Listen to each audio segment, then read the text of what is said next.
trouble in persuading me, once I felt convinced that his wife's invitation was in good faith, and I planned to go out there early in August. They were going in July, which left them time enough to get settled and get their home in running order. So I went to Wisconsin in August, glad enough to get away from the city's heat and noise and dirt. Deep Lake, the choice of the Moors, was in Oneida County, which is designated among the scenic sections of Wisconsin as North Woods, Eastern. And scenic it surely was. The last part of the train ride had shown me that, and when we were motoring from the railroad station to the Moore bungalow, I was impressed with the weird beauty all about. It was dusk, and the tall trees looked black against the sky. Long shadows of hemlocks and poplars fell across the road as the last glow of the sunset was fading, and the reflection in the lakes of surrounding scenery was clear, though dark and eerie-looking. We passed several lakes before we reached the journey's end. "Here we are," Moore cried at last, as we turned in at the gates of a most attractive estate. A short road led to the front door, and Laura came out to greet us. I liked Key Moore's wife, though I never felt I knew her very well.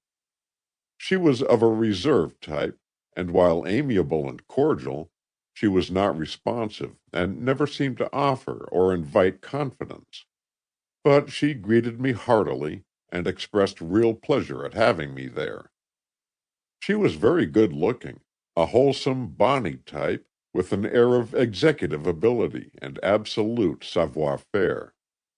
Her hair was dead gold, bobbed and worn straight. I think they call it a Dutch bob.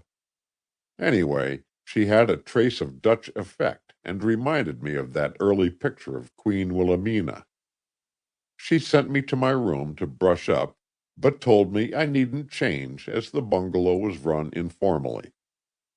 The place rejoiced in the name of Variable Winds, and though the Moors guyed the idea of having a name for such an unpretentious affair, they admitted it was at least appropriate. I returned to the living room to find the group augmented by a few more people, one house guest and 2 or 3 neighbors. Cocktails appeared, and the cheery atmosphere dispelled the darksome and gloomy effects that had marked our drive from the station. I found myself next my fellow guest, a pleasant-faced lady, who introduced herself. "I'm Maud Merrill," she vouchsafed. "I'm staying here, so you must learn to like me." "No trouble at all," I told her, and honestly, for I liked her at once.